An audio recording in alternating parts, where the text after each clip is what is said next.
안녕하세요. 마틀다입니다. 오늘도 이어서 하느님이시요 사람이신 그리스도이시 읽어드리겠습니다.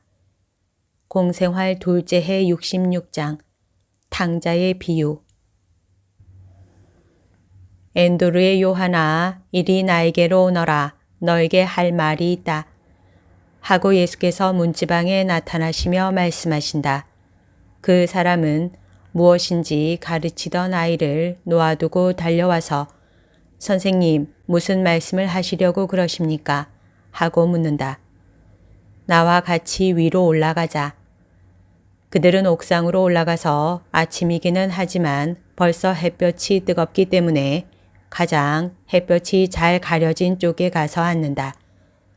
예수께서는 나날이 곡식이 황금빛을 띄어가고 나무에서 열매들이 굵어져 가는 경작된 들판을 내려다 보신다.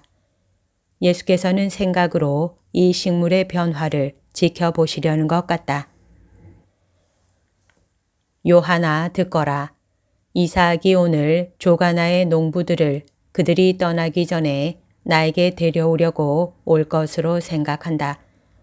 나는 그들이 더 빨리 돌아갈 수 있도록 이삭에게 마차를 빌려주라고 라자로에게 말했다.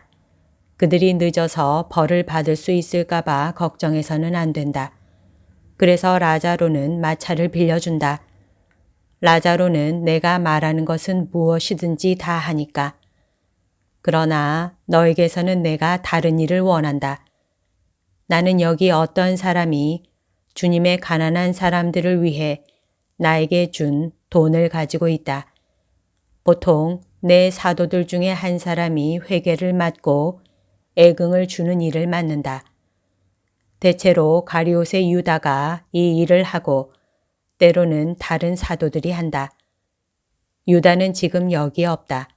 그리고 다른 사도들은 내가 하고자 하는 일을 아는 것을 내가 바라지 않는다. 유다도 이번에는 이것을 알지 못해야 한다. 내가 나의 이름으로 이 일을 하여라. 주님, 제가요?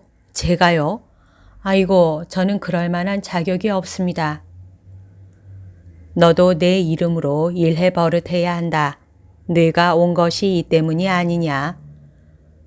예, 그렇습니다. 그러나 저는 제 불쌍한 영혼을 다시 일으키기 위해 애써야 할 것으로 생각했습니다.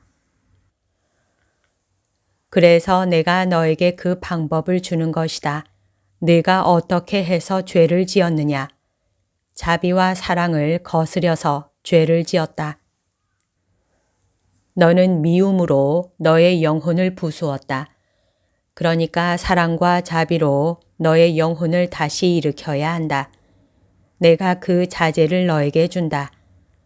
나는 너를 특히 자비와 사랑의 사업에 쓰겠다. 너는 사람들을 돌볼 능력이 있다. 너는 말을 할 줄 안다. 그런 것을 가졌으므로 너는 육체적, 정신적 결함을 돌보기에 알맞고 또 그렇게 할 만한 능력도 가지고 있다. 이 일로 네가 첫걸음을 내디딜 참이다. 돈주머니를 받아라. 이것을 미케아와 그의 친구들에게 주어라.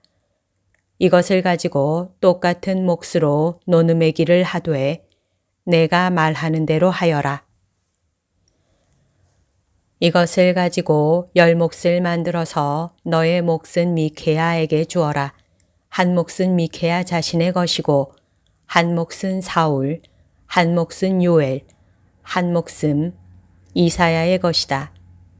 나머지 6몫은 미카야에게 주면서 그것들은 야베의 할아버지에게 그와 그의 동료들의 몫으로 주라고 하여라.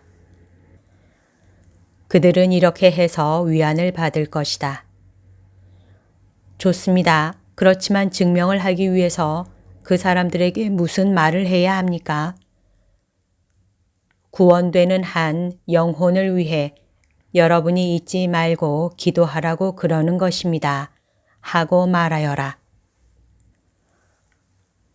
그러나 그 사람들은 그것이 저인 줄로 생각할지도 모릅니다. 그것은 옳지 않습니다. 왜? 너는 구원되기를 원치 않느냐? 그 사람들이 제가 기부자인 것으로 생각하는 것은 옳지 않다는 말씀입니다. 걱정하지 말고 내가 말하는 대로 하여라. 순종하겠습니다. 그러나 제가 거기에 무엇을 좀 보태는 것이라도 허락해 주십시오. 어쨌건 지금 저는 필요한 것이 아무것도 없게 되었습니다. 책들은 이제 더 사지는 않겠습니다. 길러야 할 닭도 이제는 없습니다. 제게는 정말 필요한 것이 별로 없습니다. 자, 받으십시오, 선생님. 저는 샌들 비용으로 돈을 조금만 남겨놓겠습니다. 그러면서 허리에 차고 있던 전대에서 많은 돈을 꺼내어 예수의 돈에 합친다. 하느님께서 너의 자비를 위해 너에게 강복하시기를 바란다. 요한아, 멀지 않아 너는 이삭과 같이 갈 것이니까 우리가 헤어지게 된다. 선생님, 저는 그것이 몹시 슬픕니다. 그러나 순종하겠습니다. 나도 너를 멀리하는 것이 괴롭다. 그러나 나는 돌아다니는 제자가 대단히 필요하다. 이제는 나 혼자서 모든 일을 감당할 수가 없다. 멀지 않아 사도들을 내보내겠고 다음에는 제자들을 보내겠다. 그리고 너는 일을 썩 잘할 것이다. 나는 너를 특별한 임무에 충당하겠다. 그때까지 너는 이삭과 함께 인격을 길러라. 이삭은 매우 착하다. 그리고 그가 오래 앓는 동안 하느님의 성령께서 그를 정말 교육하셨다. 그리고 그 사람은 항상 모든 것을 용서한 사람이다. 게다가 우리가 헤어진다는 것이 다시는 서로 만나지 못한다는 말은 아니다. 우리는 자주 만날 것이며 우리가 서로 만날 때마다 너를 위하여 특별히 말하겠다. 이것을 기억하여라. 요한은 몸을 숙이고 흐느끼면서 두 손으로 얼굴을 감싸고 말한다. 아이고, 그러면 제가 용서받았다는 것을, 제가 하느님을 섬길 수 있다는 것을 제게 확신시킬 무슨 말씀을 즉시 해 주십시오. 덧없는 증오가 사라진 지금 제가 얼마나 제 영혼을 잘 보는지, 얼마나 제가 하느님을 생각하는지 아십니까? 안다. 울지 말아라. 항상 겸손하여라. 그러나 너의 품위를 떨어뜨리지는 말아라. 자기의 품위를 떨어뜨리는 것도 역시 교만이다. 다만 겸손만을 가져라. 가자. 울지 말아라. 엔도르의 요한은 차차 진정된다. 그가 진정된 것을 보시자 예수께서 말씀하신다. 오너라. 사과나무 잎이 우거진 아래로 가서 동료들과 여자들을 모으자. 나는 모두에게 말하겠다. 그러나 하느님께서 얼마나 너를 사랑하시는지 말해 주마. 그들은 내려오면서 사람들을 그들 둘레로 불러 모은다. 그리고 그들이 오는 데에 따라서 모두 사과나무 그늘에 앉는다. 열성당원과 말하고 있던 라자로도 일동이 있는 데로 온다. 모두 다 해서 20명이다. 들어라. 이것은 많은 경우에 그 빛으로 너희를 인도해 줄 비유이다. 어떤 사람이 아들 둘을 두었었다. 마지는 착실하고 부지런하고 다정하고 순종을 잘했다. 둘째는 형보다 영리하였다. 사실 형은 머리가 좀 막혀서 무슨 일을 자기 자신이 결정하는 수고를 하지 않고 그저 질질 끌려다니는 편이었다. 그러나 아우는 또 그 대신 다루기가 어렵고 경솔하고 사치와 쾌락을 좋아하고 낭비벽이 있고 게을렀다. 총명은 하느님의 선물이다. 그러나 슬기롭게 써야 하는 선물이다. 그렇지 않고 옳지 못하게 쓰면 병을 고치지 못하고 오히려 사람을 죽이는 어떤 약들과 같다. 아버지는 그의 권리와 의무에 따라 아들에게 더 착한 생활로 되돌아오게 하려고 하였으나 고약한 대답을 듣고 자기 아들이 그의 못된 생각에 굳어버리는 것을 보는 것 외에는 성과가 없었다. 마침내 어느 날 더 가시돋친 말다툼이 있은 다음에 둘째 아들은 이렇게 말했다. 내 몫의 재산을 주세요. 그러면 다시는 아버지의 꾸지람을 듣지 않고 형의 불평도 듣지 않게 될 것입니다. 각기 제 몫을 가지고 모든 것이 끝장이 나게 해주세요. 아버지는 이렇게 대답했다. 조심해라. 너는 멀지 않아 망할 거다. 그때는 어떻게 하겠느냐. 나는 너에게 유리하게 하려고 불공평한 일은 하지 않겠고 너에게 주려고 너의 형에게서 동전 한 푼도 다시 빼앗지 않으리라는 것을 곰곰이 생각해 보아라. 저는 아무것도 청하지 않을 겁니다. 걱정 마시고 제 몫이나 주세요. 아버지는 토지와 값진 물건들을 평가하게 했다. 돈과 보석이 토지만큼이나 값어치가 있다는 것을 확인한 후에 밭과 포도밭과 가축대와 올리브 나무들은 마다들에게 주고 둘째에게는 돈과 보석들을 주었는데 그는 모두를 돈으로 가지려고 보석들을 인해 팔았다. 이렇게 하고 나서 며칠 안 되어 먼 지방으로 떠나가서 귀족 같은 태도로 살면서 가지가지 진수성찬으로 가진 것을 낭비하며 왕자라고 자칭하였다. 그것은 내가 시골 사람이요 하고 말하기가 창피해서였다. 이렇게 해서 자기 아버지를 아버지로 인정하지 않은 셈이었다. 연회다, 남녀 친구들이다, 옷이다, 술이다, 노름이다 해서 방탕한 생활을 계속했다.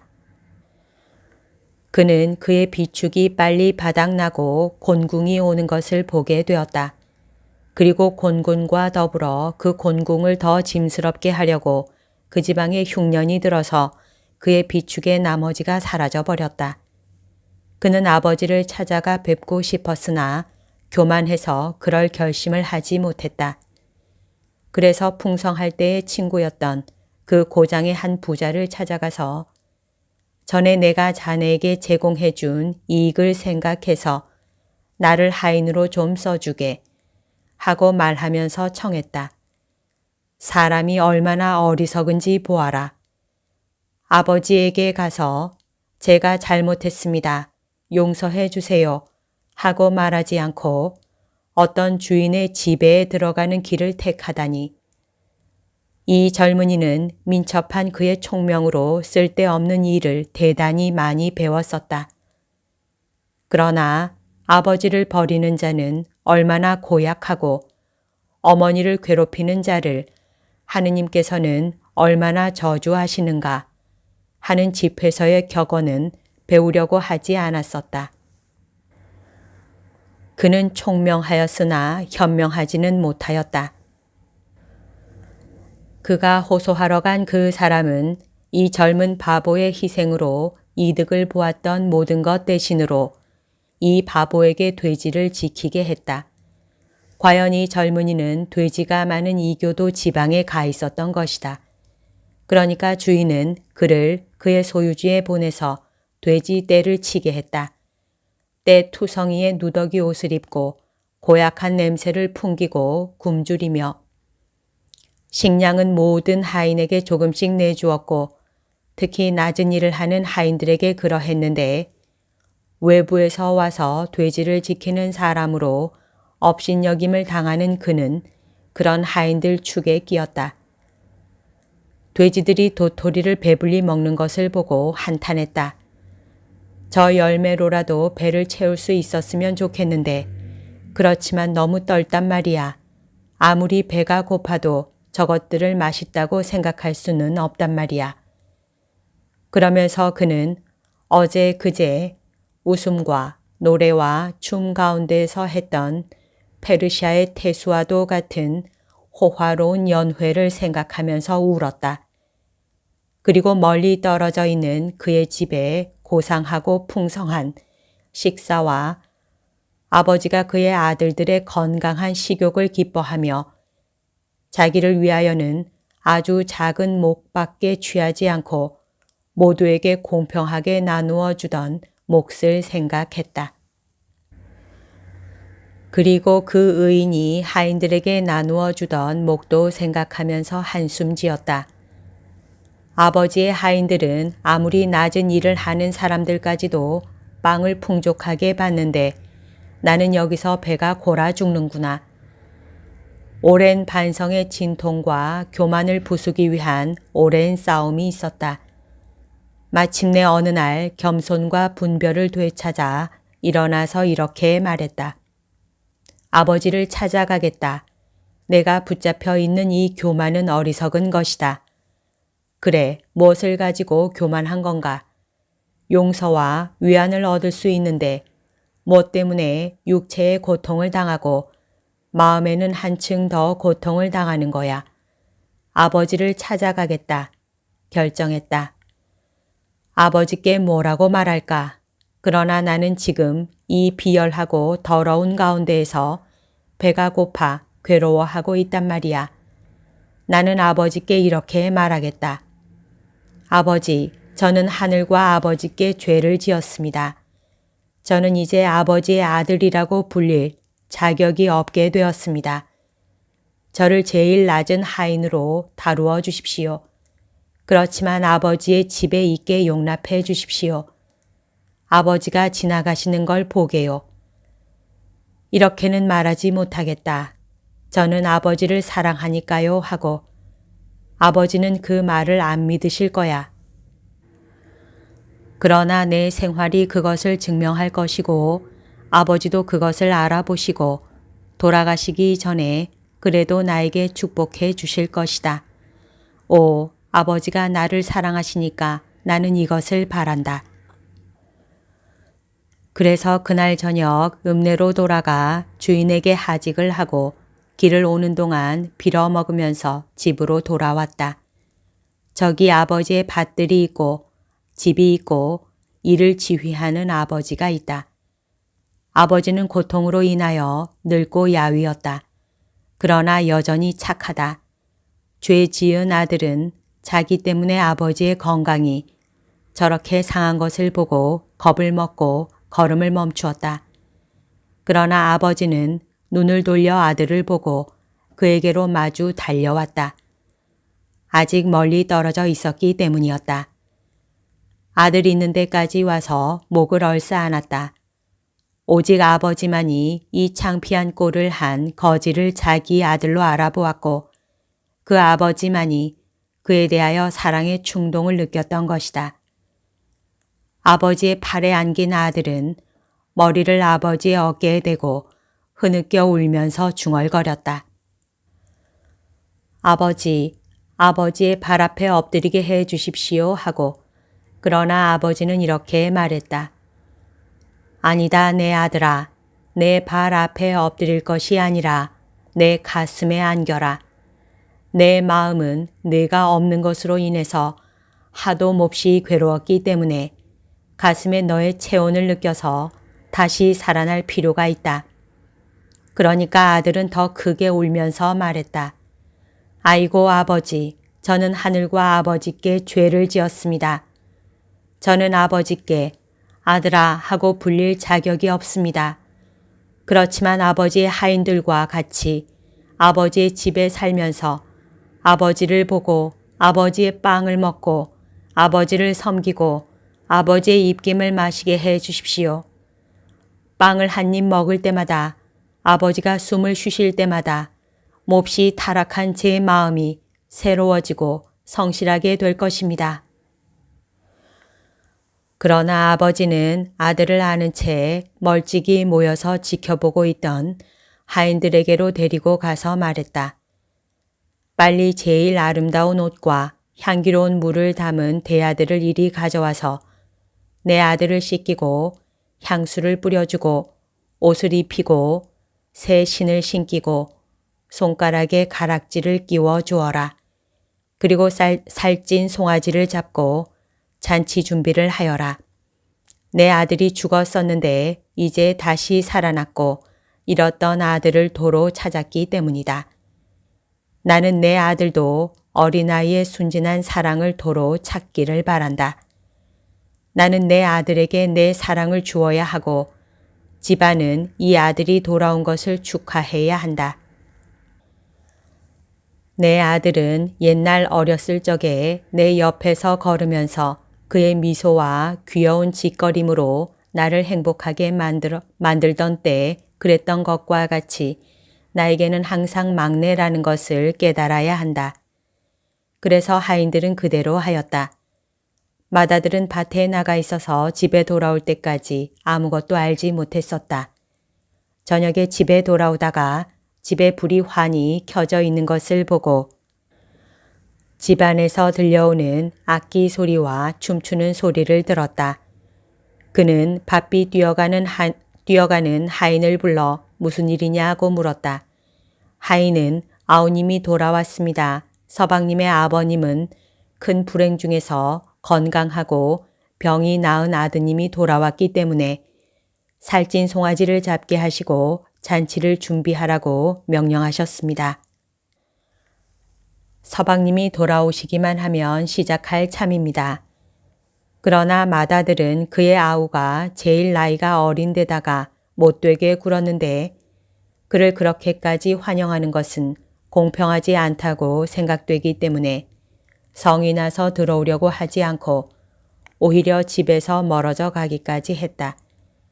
그러나 아버지는 그 말을 듣고 밖으로 뛰어나와 맏아들을 쫓아가서 그를 설득하려고 애쓰고 자기 기쁨에 어두운 그림자를 들이우지 말라고 부탁했다. 맏아들은 아버지에게 이렇게 대답했다. 그러면서 아버지는 저보고 성을 내지 말라고 하십니까? 아버지는 맏아들에게 불공평하시고 맏아들을 멸시하십니다. 저는 일할 수 있게 된 때부터 아버지를 도와드렸고 그것이 여러 해째 됩니다. 저는 아버지의 명령을 어긴 적이 한 번도 없고 아버지의 소원을 모르는 척 한 적도 없습니다. 저는 항상 아버지를 모시고 있었고 내 아우가 아버지께 드린 마음의 상처를 낫게 하려고 두 사람 몫의 사랑을 드렸습니다. 그래도 아버지는 친구들하고 즐기라고 염소 새끼 한 마리 안 주셨습니다. 그런데 아버지의 마음을 상하게 하고 아버지를 버렸던 저 애, 게으르고 낭비를 하다가 굶주림을 못 견디어서 돌아온 저 애는 명예롭게 하시고 저 애를 위해서는 제일 잘생긴 송아지를 잡게 하셨습니다. 근면하고 못된 습관 없이 사는 것이 가치 있는 일입니까? 아버지가 제게 그렇게 하실 수는 없습니다. 그러자 아버지는 맏아들을 가슴에 껴안으며 말했다. 오, 내 아들아, 내가 너의 행동에 차이를 쳐주다시피 하지 않는다고. 그래, 내가 너를 사랑하지 않는다고 생각하느냐? 너의 행동은 그 자체로 벌써 거룩하고 세상 사람들이 너의 행동 때문에 너를 칭찬한다. 이와 반대로 너의 동생은 세상 사람들의 평가와 자기 자신의 평가에서 돋보일 필요가 있다.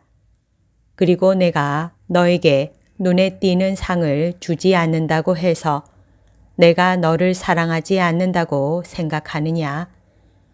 그러나 아침 저녁으로 내가 숨을 쉴 때마다 생각을 할 때마다 네가 나의 마음속에 있고 매 순간 너에게 축복한다. 너는 항상 나와 같이 있다는 끊임없는 상을 받고 있고 나의 것은 모두가 너의 것이다. 그러나 선에 죽었다가 다시 살아났고 우리가 잃었었는데 우리 사랑으로 돌아온 너의 동생에게는 잔치를 차려주고 환영하는 것이 당연한 일이다. 그래서 맏아들은 이 이유들을 받아들였다.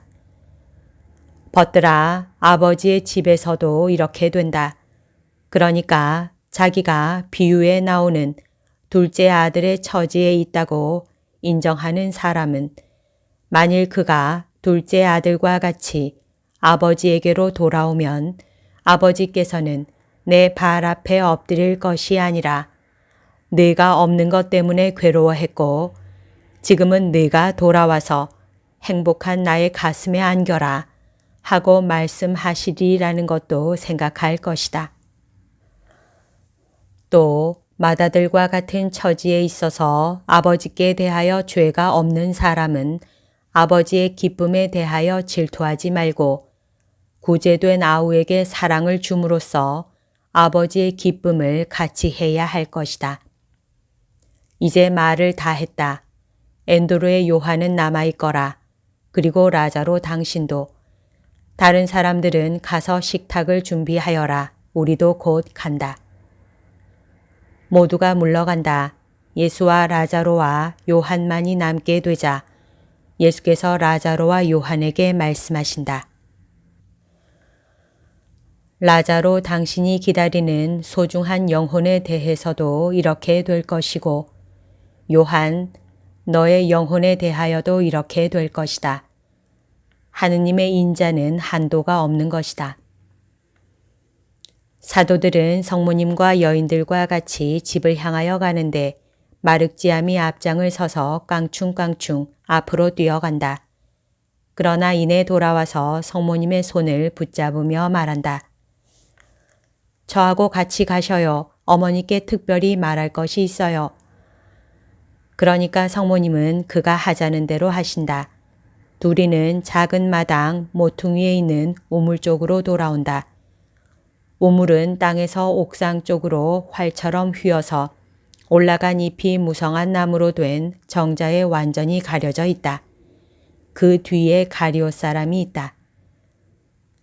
유다, 무슨 일인가? 마륵지암아, 너는 가거라. 말하게, 무슨 일인가? 저는 잘못을 저질렀습니다. 저는 감히 선생님께로 가지도 못하겠고 동료들과 맞서지도 못하겠습니다. 도와주십시오. 도와주겠네. 그렇지만 자네가 가져다주는 고통을 생각하지 못하나? 내 아들은 자네 때문에 울었고 동료들은 괴로워했네. 그러나 오게 아무도 자네에게 무슨 말을 걸지 않을 걸세. 그리고 할 수 있으면 다시는 그런 잘못을 저지르지 말게. 그것은 인간에게 마땅치 않은 일이고 하느님의 말씀에 대한 모독일세. 그럼 어머님은 저를 용서해 주시는 겁니까? 나야 자네 스스로가 대단히 위대하다고 생각하는 자네에 비해서는 중요하지 않네. 나는 주님 여종 중에서 가장 보잘것없는 여종일세. 내 아들을 동정하지 않으면서 어떻게 내 걱정을 해줄 수 있나? 그것은 저도 어머니가 있기 때문입니다. 그래서 어머님의 용서를 받으면 선생님의 용서를 받는 것 같이 생각되기 때문입니다. 자네 어머니는 이 죄를 알고 계시지 않네. 그러나 어머니는 저더러 선생님께 대해 착한 사람이 되겠다고 맹세하라고 했습니다. 그런데 저는 맹세를 저버렸습니다. 저는 어머니의 영혼의 꾸지람을 느낍니다. 그것을 느끼나 그러면서 아버지와 말씀의 슬픔과 꾸지람은 느끼지 못하나 유다, 자네는 불행한 사람일세. 자네는 자네와 자네를 사랑하는 사람들에게 고통의 씨를 뿌리네. 성모님은 근엄하시고 괴로워하신다. 신랄하게 말씀하시지는 않으나 아주 정색을 하시고 말씀하신다. 유다는 운다. 울지 말고 더 착한 사람이 되도록 하게. 이리 오게. 그러면서 성모님은 유다의 손을 잡으시고 이렇게 부엌으로 들어오신다. 모두가 몹시 놀란다. 그러나 성모님은 별로 자비롭지 않은 일체의 무례한 말을 미리 막으시고 말씀하신다. 유다가 돌아왔네. 아버지의 말을 듣고 형이 한 것처럼 하게. 요한, 예수께 가서 알려드리게. 제베데오의 요한이 급히 나간다. 부엌에는 무거운 침묵이 흐른다. 그러다가 유다가 말한다. 용서를 해주게. 그리고 우선 시몬, 자네가 용서해주게. 자네는 대단히 온정 넘치는 마음을 가지고 있네. 나도 고아일세. 그래, 나는 자네를 용서하네. 제발 이제 그 얘기는 그만두게. 우리는 형제들일세. 그런데 용서를 간청하고 다시 잘못을 저지르고 하는 그 일진일퇴는 내 마음에 들지 않아. 그것은 용서를 받는 사람이나 용서를 주는 사람에게나 모두 품위가 떨어지는 일이야. 예수님이 저기 오시네. 가서 만나 뵙게. 그리고 이것으로 충분하네. 유다는 그리로 가고 그동안 베드로는 다른 일은 아무것도 할 수가 없으므로 마른 나무를 열심히 꺾기 시작한다. 여기까지가 오늘 들려드릴 내용입니다. 오늘도 하느님의 뜻 안에서 서로 사랑하는 하루 보냅시다. 사랑합니다. 축복합니다.